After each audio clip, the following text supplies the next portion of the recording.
And welcome to the first of hopefully several video chats with a panel of advisors from around the country. Tonight, I'm Valerie Kibler, and I work with the leadership module for the JEA curriculum. And tonight we want to discuss grading practices that we have in our classrooms.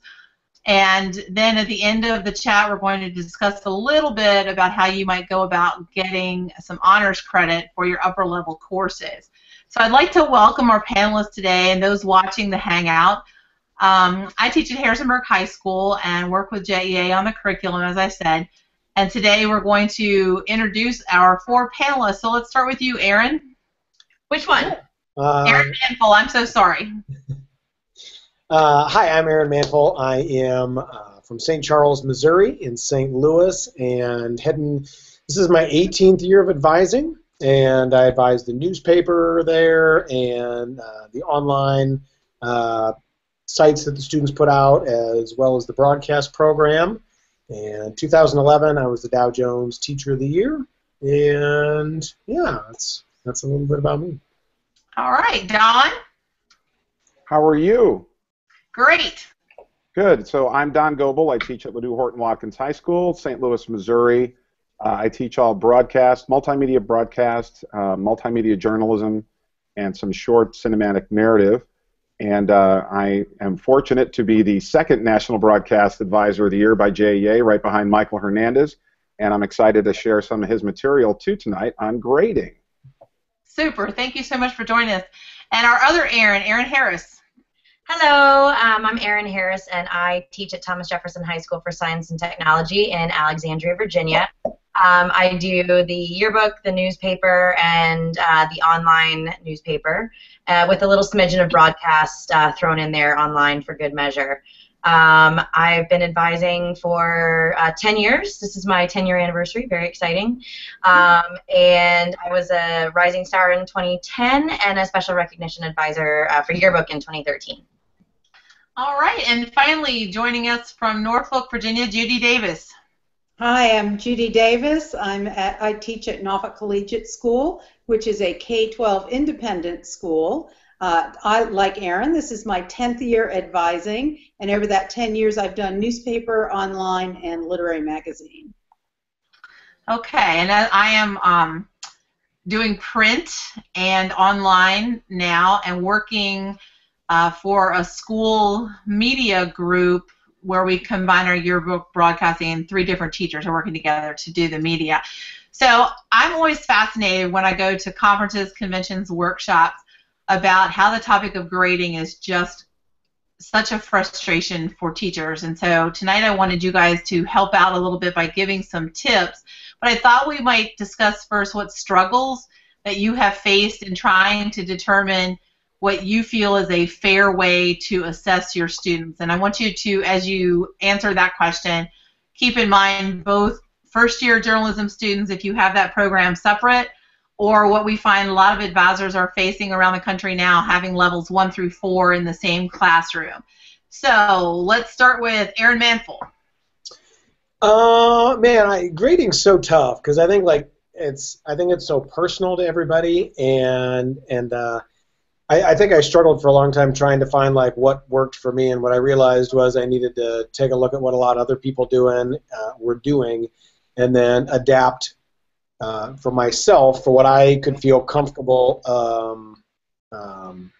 talking with a parent about, as well as talking with a student about, and so I think that took me a long time to figure out. And what I ended up doing was basing the vast majority of what I'm doing on deadlines. And so because we have, in newspaper, for instance, there's a mix of freshmen who have been in high school for 6 months and it's their first semester on staff, and then you have upper level seniors and it's their 7th semester on staff or something like that, and they should know a little bit more than the rookies coming in. And so what we try to do is, or what I try to do, I guess, is have I work with my editors, and we have a baseline standard for what's acceptable, such as simple things like it needs to be spell checked, and grammar needs to, the I's need to be capitalized, and there's a number of sources, and usually there are word counts for specific stories in the newspaper and stuff like that. And the students who go out, if they hit those targets comes in, and then we work with them all. And so everything that we do is really more deadline-based rather than trying to go through and mark an A, B, or C, because you're not ever comparing apples to apples. If you get a kid who's working on ads and writing, and somebody else who's designing and copy editing, and somebody else who's writing 2 stories, it's really tough to do that. And I think the other point real quick is it would just be an incredible mountain of paperwork to go in and give letter grades to absolutely everything that is coming through the door all the time. And there'd probably be like 5 million points given in any month. That's exactly right. And frustration I hear so often, there are teachers out there who are trying to read and grade every single draft of every single thing that happens. And we have to, it's hard, but we have to learn to let go of that model. All right, Don. Well, I have a lot of, I've got a lot of opinion on grades. I don't really like grading. I'll kind of throw it out there. I really don't think, I don't think kids will learn the process of making a video or creating media by point grabbing. And really, I get a lot of that, but I take that elephant and I put it right in the room, and I talk to my kids about that. And so much like Aaron, we work on deadlines, and much like what he said, we have a baseline of standards and tasks that I like them to know: wide, medium, and tight. We talk about natural sound. We talk about some basics of interviewing. So we cover some of those basics, and I ask them to practice those, and then then we go on a deadline and turn something in that they're proud of. One thing I do differently in order to hit that deadline on the first level of students is that I believe creating a video is a process, and they won't get it right the first time, and they won't get it right the 3rd or 4th time, but they'll improve each time. And so I do allow students to revise their work throughout the semester on their own time. So there's really no excuse ever to not miss, make a deadline. So if they miss a deadline, they're trying really hard not to do well in my class. But they can't just turn in anything. I mean, they have to turn in the baseline standards that we set forth at the very beginning. But then I'd like them to continue to work. And so I try to get rid of that point-grabbing mentality. And then on the flip side, on my advanced class, I tell the kids they all start out with 100%, 100 points, 1,000,000 points, however many they want. Because, again, like Aaron, those are kids that have been in the program for multiple semesters, and they should be doing a lot. And they do want to be doing a lot. And what I found by removing some of the point accountability, they end up doing a lot more, because how can I grade a student who's doing 3 projects in a month, give them the same valuation as a student who's only doing 1? And so I basically tell them they all start at 100 and they'll move backwards from there. And it's all then based upon critiquing work. But as you guys all know, with media, especially with video, it can be very subjective. And so it's hard to find those objective pieces. We do identify those, but then I really try to get away from the whole grading system and encourage more process and product and working through that, going through that route. And like you, ironically, that I'm doing this chat in the first place, I am a proponent in the journalism world of almost eliminating grades, because I think when these kids are doing it for the right reason, the grade is the last thing they're thinking about, and I hate that whole idea of point grubbing too. All right, Erin Harris, on to you. Yeah, I feel really the same way as everybody else. For me, it's mostly about revision, and as long as they're willing to revise again and again and again until they hit the standard that we're looking for, then they're going to get an A, and that's just the way it is. I often also tell them that it's never done, it's just due. So you can revise and revise and revise and revise, but at some point it's due, it's done. We have to go to print. And so, when we hit that point, as long as they've done the very best they could through revision, that's all I can ask. And the other thing that's really important to me, and I think gets the kids to stop thinking about grades, is the idea of teamwork. And really embracing and loving the product. So when I get the kids to the point where they're working for the sake of making the best yearbook that we can, or the best news magazine, we just switched to news magazine, very exciting. So the best news mag that we can, or the best multimedia up on the website, or the best articles on the website that we can in the timeliest manner. If they're embracing and loving the product, then they're not going to care about grades. They're going to come in during lunch and during, you know, after school times and do what they need to do, and then grades become totally irrelevant. But, you know, you have to start by getting them to buy into that. But once they're hooked, and, you know, it's not a big deal. It's just, you know, having the kids buy in that can be sometimes the difficulty. Okay, great. Judy.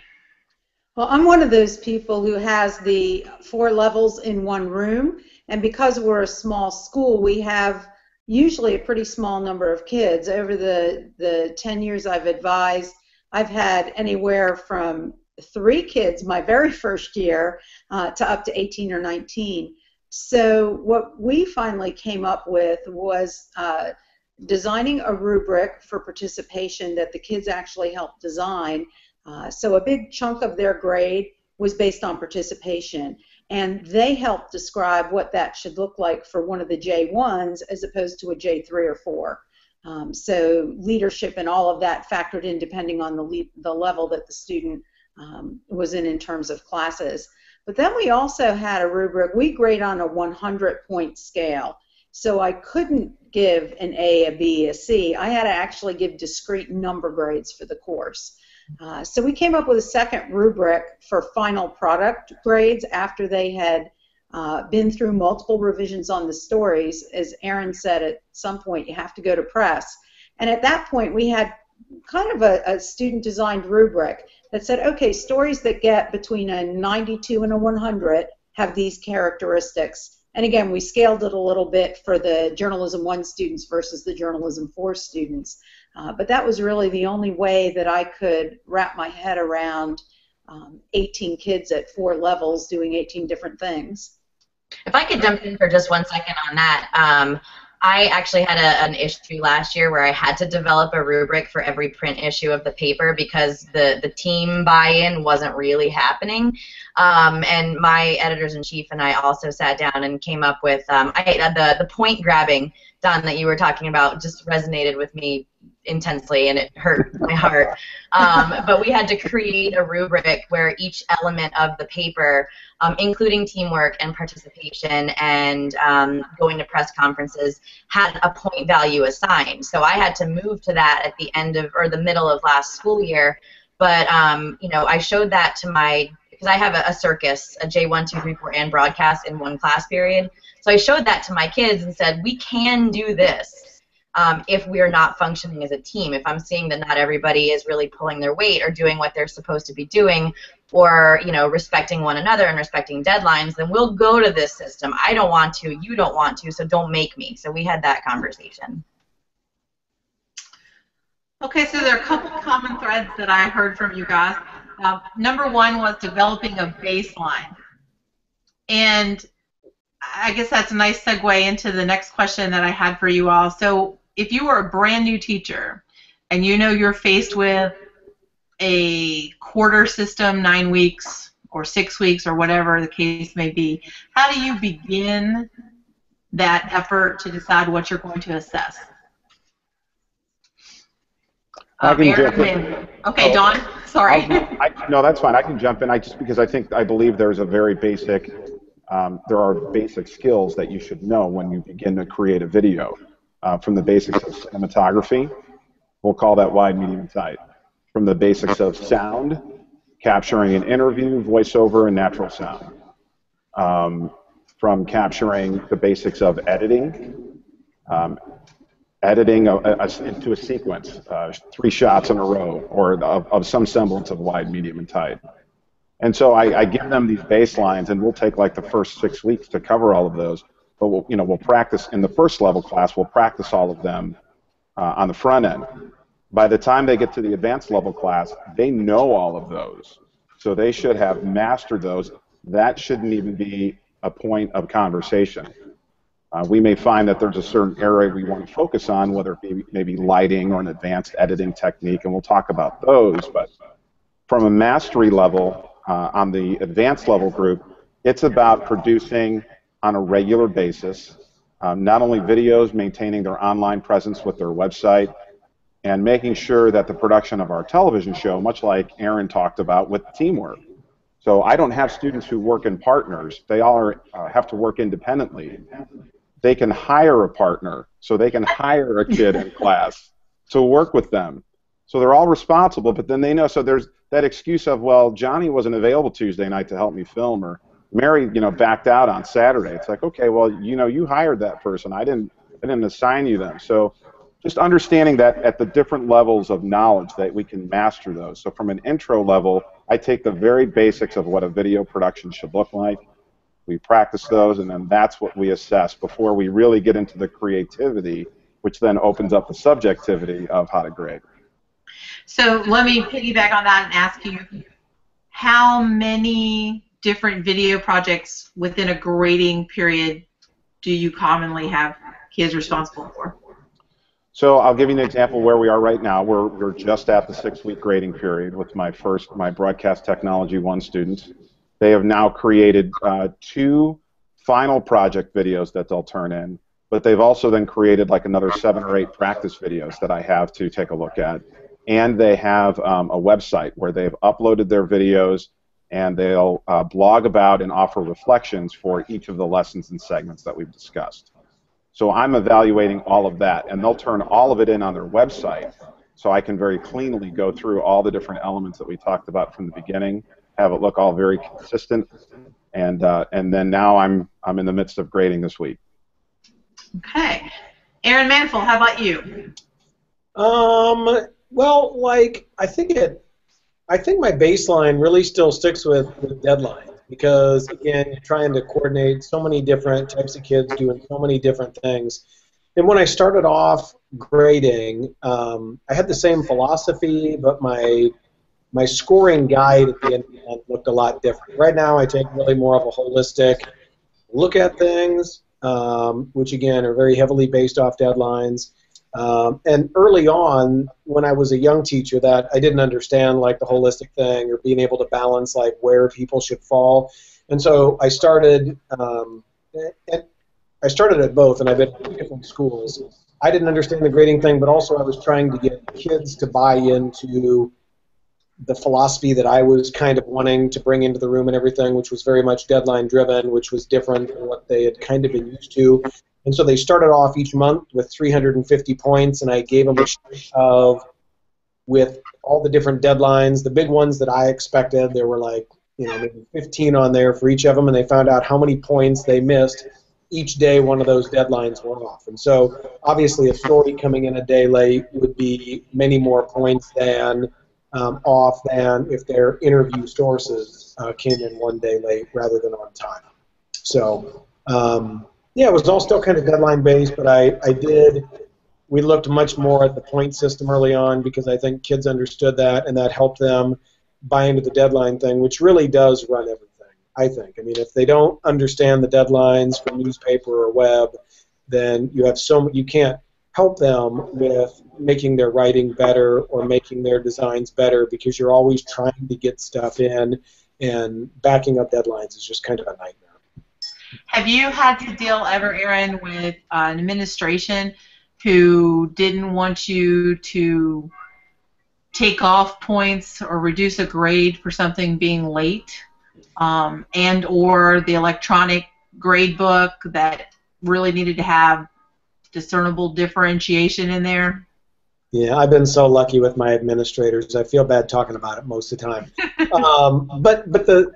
So I haven't had any issues with those per se, but what I can say is if a kid's not getting a good grade in my class, it's much easier for me to be able to justify to a parent that they're getting a C, and I show them the deadlines that they've missed, rather than trying to talk to a parent that this is a C story rather than an A story. I mean, is it? Maybe it's the B story. I don't know. So I feel much more comfortable talking with kids and parents on deadlines, because they all understand that, oh, that's why it is. It's not that you don't like my kid's style of writing. It's they were a week late on something. And the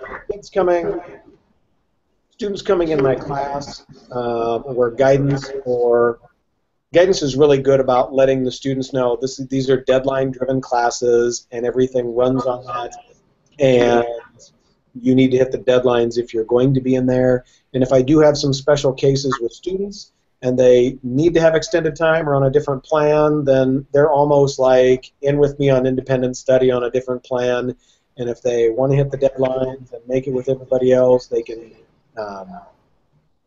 Well, I just work with them individually, I guess. Okay, great. Yeah, and I think that's something probably a lot of us do too, the individual aspect of it. When those expectations are laid out for kids in advance, parents have well, Susie got this and Johnny got this. Why did my kid get this? Well, here's what we expected of your child, and they either went past the achievement, or they made the achievement, or they fell short. All right, Erin Harris. Yeah, well, I think that for me it's a lot like Erin Manful with the deadlines and the willingness to revise. But we just went online with our grade books, so now parents and students can see everything, and we are technically required to have one grade per week in the grade book to reflect the progress the students have made. And so the easy way that I've kind of found to handle that is my students are required to meet an online article requirement once a week, whether it's live tweeting an event or posting a news article or posting a photo gallery or doing a storify. So long as they do one thing a week for the web, then they're going to have that one grade a week. And then it really is just based on deadlines. If they meet the deadline, then they get the full credit. And then what I do at the end of every grading period is a lot like Don, where I have them do a press folio of their work. And they'll do, one sports article, one news article, one feature article, and then that's where I go and work with them and give them feedback on, individual in-depth feedback on the content. So that's kind of how I handle the grading monster and having grade books online and all that kind of fun stuff. And then the print stuff is really, again, based on the teamwork and that baseline of working together as a team and working towards a common goal. As far as the training is concerned, like I said, I have the circus where I've got one, and today was insane. The 1, 2, 3, 4 in the broadcast. My broadcast girls were trying to figure out some new microphone equipment that I just bought that I don't know how to use, and then I was trying to train the J1s on news writing because they were working on their first drafts of news articles and leads, and they were saying that sources exclaimed things, and it was just So I was trying to be in 3 places at once. So that's what makes the whole concept of making grades deadline focused a lot easier, even when you're training the new kids, because when I needed to get ready to go to this press conference with my EICs, I said, okay, J1s, real world scenario, here are your drafts. You have until the end of the class period to revise them. Go. And so that's what they'll get feedback and a grade on Friday is, did they meet that deadline? And then we'll talk collectively as a group about the strengths and weaknesses and what they need to work on, rather than, me marking it up and doing a rubric. So, because the feedback is valuable for everybody. So it's a big time juggling act, the grading and the having the 3-ring circus, but, it's fun. It's exciting. 2 things that Erin just said that I really want to point out. Number 1, Fairfax County, Virginia, one of the biggest systems in the country, just now went to online grades. It amazes me. And then I hear a lot of people complain about that 1 through 4 in the same room. And I've really started to look at that as almost a blessing and a godsend, because those older kids are really learning to collaborate with the younger ones, and it has become a fabulous teaching tool. They take a lot more responsibility for it. Even if like a second year is helping somebody, if you can turn and say, so-and-so, can you help that person learn Photoshop right now while this person is learning, like Erin said, how to do a lead. I just think it's a beautiful thing. It is like a circus, but we become those 3-ring leaders. All right, Judy, can you hear? I can. Can you hear me? Yes, ma'am.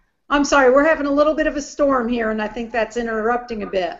Val, to piggyback off of what you just said about having all the groups in one room, I think one of the important learning experiences for the advanced kids is to have that opportunity to mentor the younger writers or photographers or layout designers or whatever the role is that the J1 is filling, depending on the time of the year it is.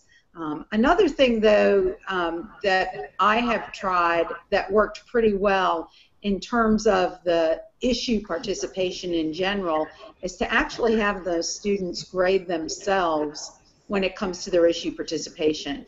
And often, again, it's a rubric we design together, but often I've been surprised at how the students give themselves a lower grade for their participation on the issue than what I would have given them. They tend to be quite hard on themselves, and that bit of self-reflection, I think, can be really an important part of their growth process as well. And that's a great segue to the next question. What are some good alternative assessments that you guys have developed over the years that aren't the traditional grading a story or current events quizzes or things like that? So anybody wants to jump in with an answer to that? Well, if I can follow up with what Judy said, you know, I've also given students an opportunity to grade themselves. Although the very first time they do grade themselves, I haven't found that they grade themselves harder. It's always very, oh, my A for effort. I gave a fabulous effort, and I should get full points. And regardless for skipping the 10 steps you talked about, you know, I spent 15 minutes after school on this. So, but it leads to a great conversation, because then when we talk about the expectations, what I have found is that every time after that, they slowly become a little more serious and reflective, and that about the third time we end up, I allow them to grade themselves, they're hitting it on the mark. And then eventually maybe they start grading themselves even too harshly, looking at things differently than I would, expecting me to hold them to a different standard. So I think it's a wonderful process to allow your kids to grade themselves, but, you know, maybe expect that they, you know, a couple different layers of how they may come at you with what their evaluation of themselves may be. Okay, others, alternative assessments? One alternative assessment that I think has worked really well for us over the last several years is actually related to student press law, where instead of my leading the kids to videos or my presenting to the kids on you know, Tinker or Hazelwood or other significant cases, depending on how many kids in the class, I actually have a grab bag of cases, and each child selects a bag or a card out of the bag, one for the J1s that are the more basic fundamental cases that'll be easy for them to find, and one for the 2s, 3s, and 4s that might take a little bit more searching. And they actually have to develop some sort of multimedia presentation to teach their case to the rest of the class.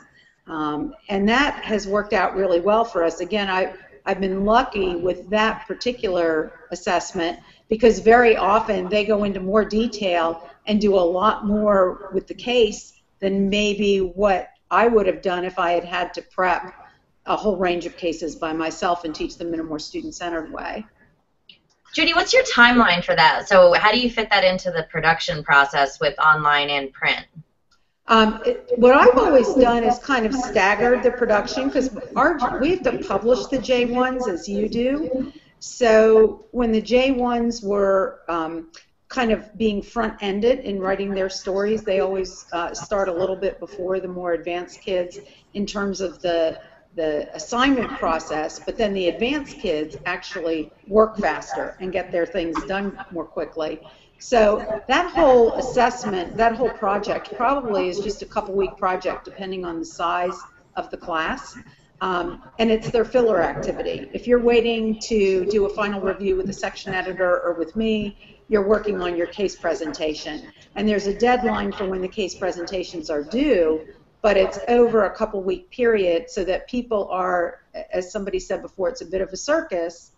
People are researching, interviewing, writing, editing, and working on the case presentation. And then once an issue's gone out, usually we have like that breather week where that's when the presentations take place. Thanks. Okay, any other alternative assessments you guys want to discuss? All right, super. I wanted to wind up this evening with talking about a problem that I think a lot of teachers face around the country, and that's losing students in our programs because of culture of kids scrambling for trying to get the top GPAs. They're point grubbing in their GPAs as well. Not all of our kids are like that, but a lot of them, and to get there they know they have to have as many AP and honors courses as possible. So, Mr. Mantle, I know that you have honors credit in your program, and I have it in mine too. What did you do to get that honors credit in your program, and how do you differentiate the kids who are getting honors credit? I asked for it for 7 years, and I think they finally got sick of me bugging them. No, I did. I asked for it for a long time, and finally I was realizing, I was like, okay, well, obviously my pitch is not working, and so I started looking, which I should have done much earlier. And maybe they just came on board within the year or two before I finally got it in, but band and choir were getting honors credits. The talented and gifted students in the high school were getting honors credits for what they were doing. And so I just basically made a pitch that our program is on par with what they were doing, and that pitch worked. And so how it's structured in our district, if the student can take the same class and they're all mixed together, but the student does their normal work for regular credit. If they want honors credit, they need to do some sort of extra project each semester to get that extra honors point. So for some, it might be learning a new skill they haven't learned before. And for some they all pitch ideas. So some maybe haven't taken the introductory photography class, and so they want to teach themselves how to use a DSLR. Others want to make a portfolio website. Some want to write a big narrative that they haven't had time to do. Some actually go and help teach at the middle and elementary schools and work with the journalism programs there. So it's a wide range of things they can do. It's a matter of them pitching the idea, having some sort of publishable product to go along with it, and following through on the execution. Yeah, and for me it was really important to get parents involved in the process, and once I was able to send them to the school board and say, you know, my kids are spending this much time at school working on publications, this is the product they're putting out, this is what they're doing nationally when they go to conventions, you need to pay a little bit of attention to what's going into that and the life skills that are coming out of it. That's when they agreed to with that credit. So for me, it's a third or fourth year student, and they need to have some type of leadership, whether that be an editorial position or they're doing an extra job, like you said. And the other thing that I wanted to throw in at the end too, I plug for is something new that I'm doing, and I bet a couple of you have done this as well.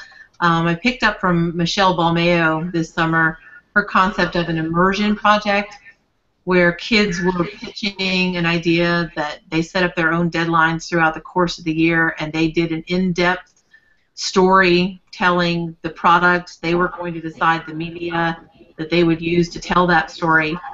They set their deadlines, and they're probably rolling deadlines throughout the year. But the final project, the ones that her kids have made, are fabulous. I've just now introduced it for the very first time, and I got to say, I have more excitement about that than anything else going on. And I told them they had until the first week of October to come up with their pitch and their deadline. They want to talk about that every single day. Probably to a fault. But anyway, I'm really interested to see how that turns out, because it is real-life journalism. So is there any final words of advice that you guys have for the audience on grading and or honors credit? I'll just jump in fast. If you noticed, I dropped in a graphic lower third there, and I've been tweeting out some different links of grading.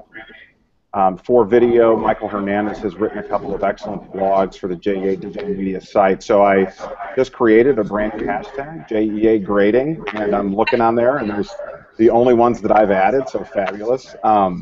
So if people are on Twitter and they want to check those out, they might get some further information. And we also talked earlier about baselines, and so I also added a couple of different links on there for what I consider baselines, but then overall skills that I require throughout the semester in my class. So if people are looking for what does that actually look like, they can find it there. Super. Thanks so much, Don. Anyone else? Any final words? Yeah, I would just advocate that advisors start out the school year by asking their kids, what they want to accomplish and what they want to achieve over the course of the year.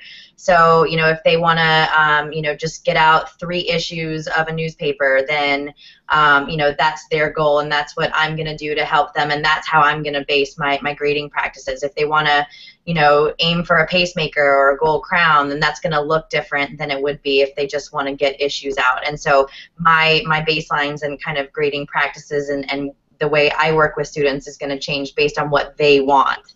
And I think it's important that they set those goals and those standards from the outset, so that when they maybe miss a deadline and get a bad grade, or I make them revise again for the millionth time, I can take them back to, well, these were your goals at the beginning of the year. Are these still your goals? Okay, good. Well, this is why I'm doing this.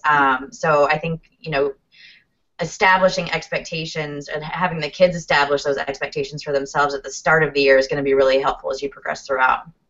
Super. And to add on to what Erin just said, I think having the kids establish the expectations is important, but especially new advisors, I think, can't be afraid to regroup if what they initially think is going to work doesn't quite pan out the way they're hoping it will.